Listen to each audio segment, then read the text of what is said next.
Ladies and gentlemen, what you are witnessing is the beginning of the end of the greatest economic machine that the world has ever seen.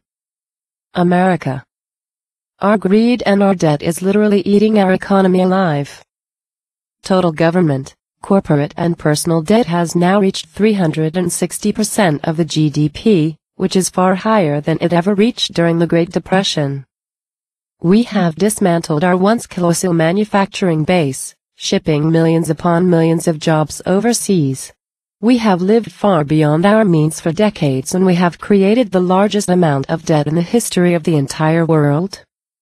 Seph Lawless writes, I was standing several stories high on a roof of all that remains of an automobile factory that was literally crumbling beneath my feet. Ironically overlooking the graveyard to the bottom right with a rather cryptic skyline of the city of Detroit. A sobering reminder and a backdrop of a once thriving American city that used to be the fourth largest city in America. Now remains a shell of its former self. Loss of manufacturing jobs resulted in massive population loss. Over the last 50 years, no two cities in America suffered more than Detroit and Cleveland. America's overall industrial decline has had a huge impact on these cities. Today, Cleveland has a population of less than half of the size it had in 1948. And it's shrinking by the day. In late 2012, I set out to travel across the country to visit and photograph some of the most abandoned and neglected cities in America. I called the project Autopsy of America because it really felt as though I was performing a strategic autopsy on the United States.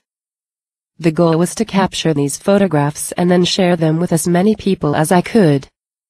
I didn't think the problems we face would change until we faced these problems, and I thought we could start by simply looking at them. I knew if I portrayed these photographs creatively enough that they could have a very deep impact on the viewer. I thought an effective way to share these images would be social media. Popular social media platforms like Facebook and Instagram. By 2013, my photographs were being shared all over the world. Most people that come across my work are incredibly moved by the photographs. They invoke strong emotions that vary greatly from sadness to joy and sometimes extreme anger, oftentimes sparking political debate, constructive dialogue. Regardless of the feeling, they are moved. And if you're an artist that can move someone with your art, even for a brief moment, then I think it's the artist's responsibility to challenge the viewer to encourage some form of activism. Art is much too powerful not to fully engage it, even exploit it.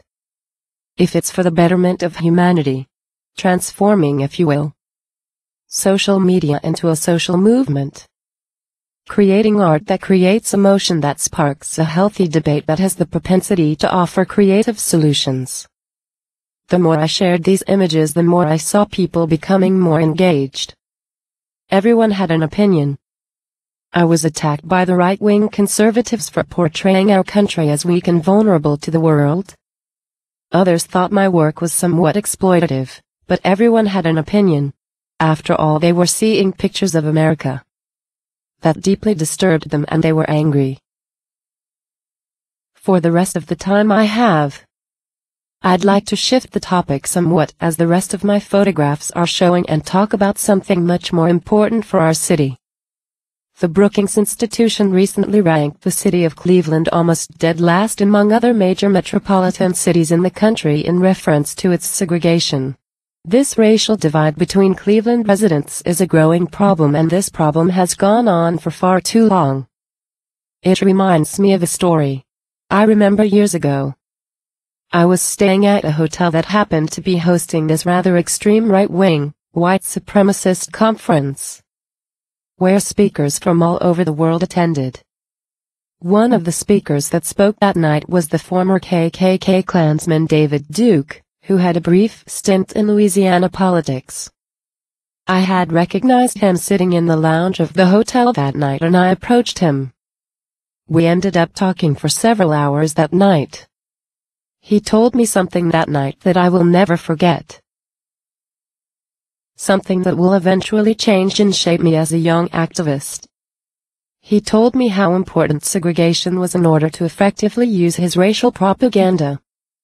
And the fact that segregation was not only imperative, but a necessity in order to achieve his goal and to start a race conflict.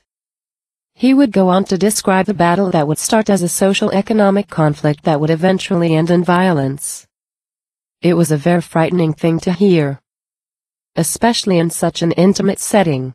But you see, David Duke got it. He understood segregation.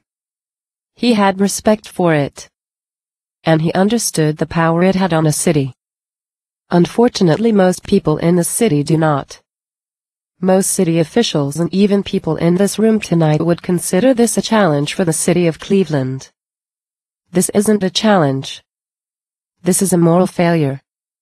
A moral failure that has had catastrophic ramifications for our city. A walk down almost any street in East Cleveland brings the crisis home. Predominantly African American, with almost 3,000 vacant and abandoned homes that crowd this city's 3 square miles. Nearly 60% of the children living there are living in absolute poverty. The nearly 20,000 people who remain in East Cleveland deserve far better than this. In closing tonight, I urge every single person in this room, to business leaders, city leaders and city council, to strongly support the recent efforts to merge the cities of Cleveland and East Cleveland together once again. Because doing nothing is no longer an option. Thank you.